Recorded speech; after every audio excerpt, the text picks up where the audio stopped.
ما أريد من هذا الشعب إلا أن يزيد في الحمد والشكر إلى الله عز وجل، ويزيد من محبة الوطن، ويزيد من العمل ومضاعفة العمل لما يسعى فيه من خير له وللدولة والأهل. هذا اللي أنا أدوره من الشعب، وربنا إن شاء الله يوفقنا جميعا على ما يحب ويرضى.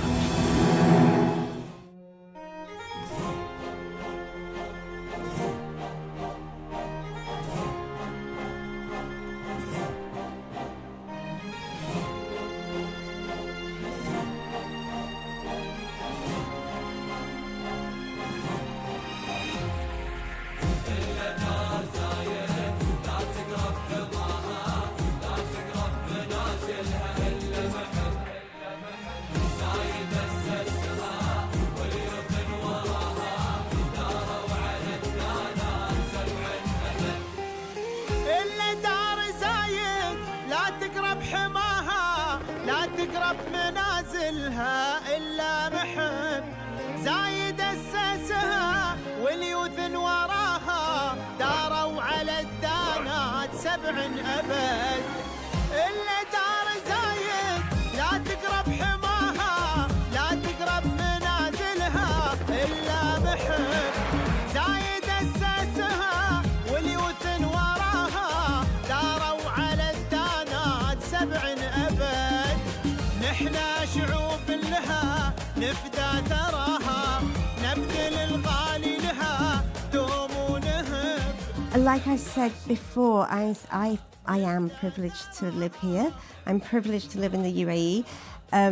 There are so many advantages to having this company here and being able to actually change careers and train and become there's so many possibilities in this country that I don't think are in others.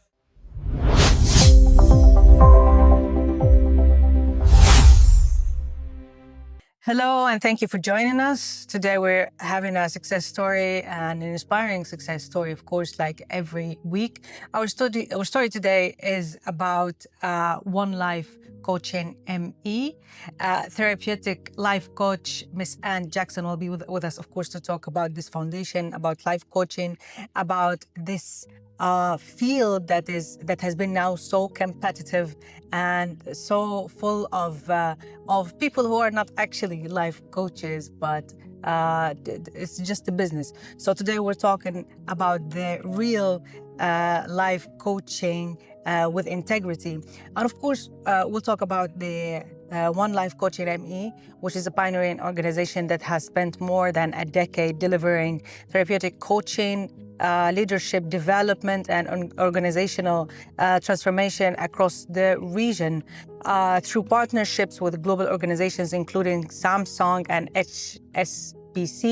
And to talk more about this journey and the success story and about Miss Anne herself, we are pleased to have Miss Anne Jackson as our guest today. Hello, and thank you for joining us. Hello, and thank you for having me. Thank you very much. Thank you so much. Miss Anne, let's get introduced to your mind, your character, your background.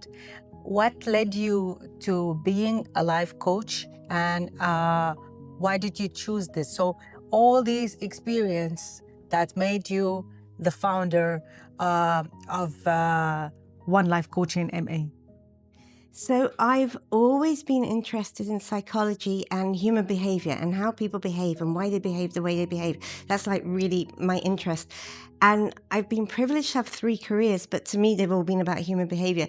So my first career was in advertising. I was like in international advertising, a corporation, a multinational corporation. And my clients were multinational, like famous multinational products. And it was all about selling. Well, it was all about advertising, basically. And how people work, how people advertise, all that was really, really interesting. But after a while, it's not deep enough. It's just like the basis of, how to sell to someone. So then I decided I'd be a teacher because I would help people through being teachers. So then I went into the academics and I taught in the secondary schools. And I taught languages because I speak 5 languages. So I taught languages. And that was really interesting because it's all about how people learn, how children learn. It's also how grown-ups learn, how the learning process happens. And the really fascinating thing when I'm working is that when I'm talking to, if it's a group of executives, everybody assumes that all schools are the same and all school systems are the same and everybody had a similar experience at school, and they haven't. And this so much talks into then how people are at work. And we're in a big, like, multicultural place where people have had different, not just different, like, cultural experiences, but different educational experiences that really does play into here. So I love working with that. But then I, again, decided, right, I'm not going to help the world too much by just teaching languages. I can help to a certain extent. So then I thought I need to change into sort of therapy and coaching. And when I did start, it's when I looked at both and I was like, they go hand in hand, they should be together. But back then, like, everybody was like, no, you can't, you definitely can't. I think they think that we don't have the brain capacity to do it. I don't know, because you definitely can. So 15 years on, people are now putting this together. It's the proper thing. But back then, everybody's like, oh, you're clever doing that. So I don't think I was. But So many things that we do now were like semi-impossible in the past. So people who think out of the box definitely face the same criticism or the same, like, what is this kind of reaction? So when I'm working on a one-to-one, I always have 2-hour sessions and the normal is 1-hour sessions. And that's because in the second part of the session, you go a lot deeper. So a lot of people get frustrated because they finish, like, it's 45 minutes, they're just getting into it. And then the person like me says, okay, time is up.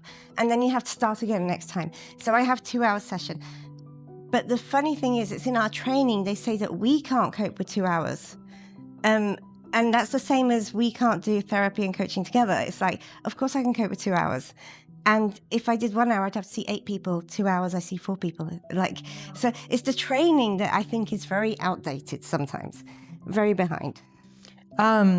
Do you think that there are no rules for the training? I mean, right? I mean, of course there are like general rules, but there are the cases. But the cases are different. It's different from someone to the other. It's just like what you said. It's 45 minutes for this person might not be enough for another person. So each individual is different. Yes, it's a relative case. It's every person is different. And so let's talk now about the foundation of your company, and when was the foundation, the beginning, the journey of the company of being a professional life coach in Dubai? So I've been here 25 years. My children were born here and brought up here and have gone to university and have come back here and they're just Dubaian.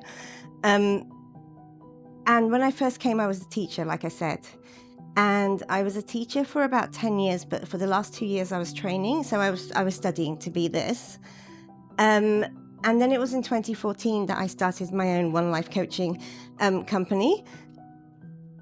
The good thing here is that, like, they make it so accessible. The government makes it so accessible for you to be able to start your own company. And it's just to get a license. I mean, it's very professional and it's very direct and proper, but it's very accessible. It's there's a lot less red tape than in other countries. Mm-hmm. Let's talk now about the partnerships. You have partnered with big names, Samsung, HSBC, and others. So what actually did you coach there? Exactly what is the program? How did they reach out to you? Tell me the story. So I will do training. So coaching is one-to-one, but training is when you have a group of people. But I do the training for what the company needs. So it's not what I offer them, it's what they always contact me and they'll ask me to do something. I'm never like after them. What have I done? I have done assertiveness training for one particular company. I worked with a group in another company. They were a group of technical computer people who weren't very good at the soft skills and communication because they're just typical computer people who speak in computer language type thing. So that was all about soft skills and communicating and being a bit more human, as it were, rather than computerish. Because they all talk to each other in that language. Like, they're all the same to each other. But when you take them and put them outside to a client, they're a bit different. I've done presentation skills. I've done leadership. I've done lots. It's whatever the company wants. I've done a lot of wellness. So I did men's health in a lawyer firm, a big law firm. It was all about men's mental health and men's wellness. I'm about to go and do another wellness one. There was one company it's an entrepreneur company, but you have to earn over $1 million or something before you're 30. Anyway, so a lot of very high net worth entrepreneurs, and they wanted me to do something on relationships because obviously they're always working and they don't spend too much time on their relationship. So it's like how to keep the relationship alive whilst you're working so hard. So it really depends on what the company wants. I don't have a menu that you choose from. You tell me what you want and I will do it. Amazing. So what kind of challenges might face the life coaching in general, especially with the competition now? Because now everybody wants to be a life coach. Everybody is saying that he is a life coach. So what kind of challenges you as a person and a therapeutic life coach did you face? The first thing, if anybody wanting to be a life coach, I would say belong to a governing body. There are 3 at the moment, which is the ICF, the one that's really known here, International Coaching Federation. There's the AC, which is the Association for Coaches. That's the one I belong to, but that's a bit more European. ICF is American, and then there's the ACC. So if your accreditation and all your exams and qualifications are from an accredited governing body, then kind of you know that you're okay, because there's steps to becoming a basic coach, then a normal life coach, then a top coach, then a master coach. You have to go through exams, and it takes about 7 years. So it's not a 1-week thing. So I would definitely say get properly qualified. Your first qualification should take between 1 and 2 years. When I first started, nobody told me this, and had I known this, I might have been a bit scared.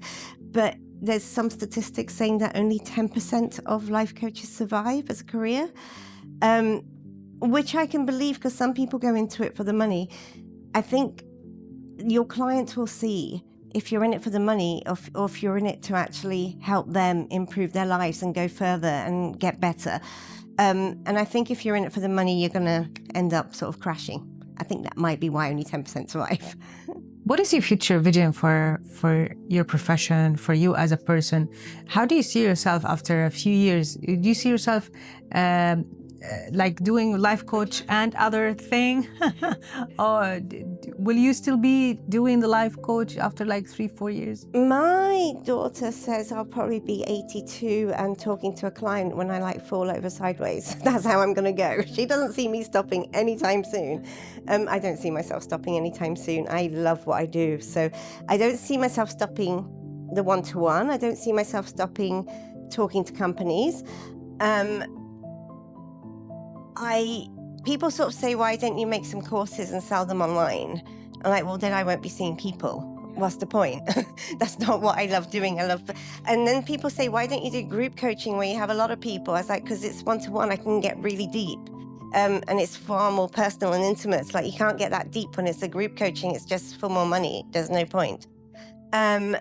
But what I am doing is I'm making my own course so that people can get trained, and it's certified by the AC, so it's good, so that they can get trained in therapeutic coaching in exactly what I do, because there isn't any training for that yet. So hopefully I'm going to launch that soon. Hopefully, of course. And then I'll be teaching that. Oh, wow. As well as doing this. I wouldn't stop this. I wish you, of course, all the success. And as a life coach, you're like an expert at giving advice. So now we'll ask you to provide the new generation, whoever is watching from the new generation, somebody who wants to be successful, somebody who has an idea and wants to be something in life, or maybe somebody who wants to pursue life coaching. Looking at your camera, please, what would you say to them? Follow your passion, not the money. So many people are tempted to follow the money, but if you follow your passion and you're giving something that you're passionate about, if you're making a product that you're passionate about, or you're giving coaching that you're passionate about, the money will follow. So kind of forget about the money. I know we all need to eat. I get that. But try and forget about the money and follow the passion, because the money will follow. Thank you so much for this advice. And I would like to give you also one last space so you can deliver a message or say something that you'd like to say or share at the end of this interview. Like I said before, I am privileged to live here. I'm privileged to live in the UAE. There are so many advantages to having this company here and being able to actually change careers and train and become there's so many possibilities in this country that I don't think are in others. Thank you, Ms. Anne. Thank you so much for your time. Thank you. Shukran. Thank you for watching Peers of Union. See you next week with another episode and, of course, a new success story from the United Arab Emirates.